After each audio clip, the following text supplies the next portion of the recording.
బాబ్బా నేను అనుకున్నట్టే జరిగింది. ఏమైంది? మీ అక్కోళ్ళు వచ్చి మీ నాన్నని తీసుకుపోతారంటివి. నీకు మీ నాన్నకి ఏవేవో కహానీలు చెప్పి హ్యాపీగా ఎస్కేప్ అయినారు. అరే ఏం మాట్లాడుతున్నావే? నాన్న అక్కలు వాళ్ళ ఇంటికి ఎన్నిసార్లు తీసుకుపోయారు? పాపం మనకి ఇబ్బంది అవుతుందని ఒక్కోసారి 6 నెలలు వాళ్ళ ఇంటి దగ్గర ఉంచుకుంటారు. మాటలు మాట్లాడితే కొంచెం పద్ధతి ఉండాలి.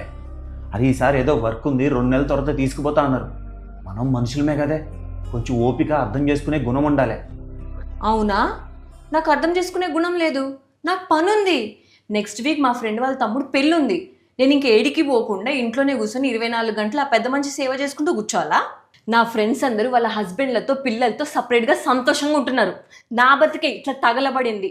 ఆయన ఇంట్లో బతుకున్నంత కాలం నేను సంతోషంగా ఉండనే లేను. ఏ ఏం మాట్లాడుతున్నావే? చెంప కొడితే మూతుపాలు రాలుతాయి మళ్ళా. ఏంది? కొడతావా?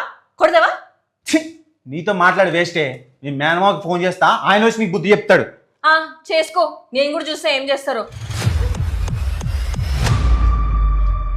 హలో బాబాయ్, ఏడునో?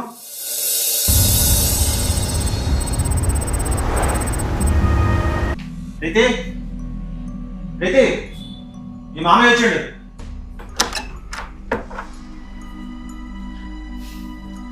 మామయ్య బాగున్నావా? బాగున్నారా? అత్తమ్మ బాగుందా? బాగుంది. ఏందే మళ్ళీ ఇంట్లో లొల్లి తయారు చేసినావట? కార్తీక్ బాధపడుతుండు. నేనేడ గొడవ క్రియేట్ చేసిన మామయ్య? నీ ఆడబిడ్డల్ని మీ మామయ్యను వాళ్ళ ఇంటికి తీసుకుపోమని అంటున్నావట. పిచ్చిదానని నీకు అర్థమైతే లేదు. ఇటువంటి ఆడబిడ్డలు దొరుకుడు చాలా అదృష్టమే. వాళ్ళ కాళ్ళు కడిగి నెత్తుల నీళ్ళు పోసుకోవాలను. ఈ రోజులలో ఆడపిల్లలు ఆస్తి కొరకు కోట్ల కేసులు వేస్తుండ్రు, కోట్ల చుట్టూ దింపుతారు. పాప వాళ్ళని ఆస్తి ఏమని అడిగినారే? వాళ్ళ ఇంటికాడ ఎన్ని సమస్యలు ఉన్నా ఏడాదికి 6 నెలలు వాళ్ళే ఉంచుకోవట్రి. ఇంత మంచి ఆడపిల్లలు నీకు దొరుకుతారే?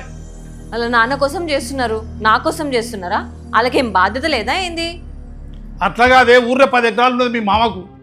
0 ఎకరం రిజిస్ట్రేషన్ చేయి. అట్లెట్లయితుంది? భూమిని మేమెందుకు ఇస్తాం? అగో ఆస్తి కాడ నీకు బాధ్యత లేదు, మామన్ చదువు కాడ నీకు బాధ్యత గుర్తొస్తున్నది. ఏముషారునేవే నువ్వు. పాపం ఈసారి వాళ్ళకి వీలు కాలేదే. 2 నెలలు అడ్జస్ట్ చేసుకోవాలి. ఎవరిదే పెళ్లి పోతా అన్నమాట. ఇప్పుడు పెళ్లికి 6 రోజులు పోతారే, అటు పోయి ఇటు రావాలి. నువ్వు పోకపోతే ఆగుతాదే పెళ్లి. నువ్వు నా మేనమామవు, నాకు సపోర్ట్ చేయాలి కానీ నన్నే తిడుతున్నావేంది? మేనగోడలు కానీ బిడ్డ కానీ న్యాయం ధర్మం ఎటువంటి అటు మాట్లాడతాను నేను. మావయ్య దయచేసి నువ్వు మా ఫ్యామిలీ మ్యాటర్స్లోకి ఇన్వాల్వ్ అవ్వకు. అరే నేనేం చెప్తున్నానే, మంచి కలిసిమెలిసి ఉండాలి, గొడవలు వద్దని చెప్తున్నా. అరే చిన్నప్పటి నుంచి మొండితనమేందే, చెప్పిన మాటలు అసలేనావు. మామయ్య నీకు దండం పెడుతున్నా, దయచేసి మా ఇంటికి మళ్ళీ రాకు. సరేనవా, నువ్వు గంత అన్నాక నీ ఇంటికి మళ్ళీ నేను ఎందుకు వస్తా?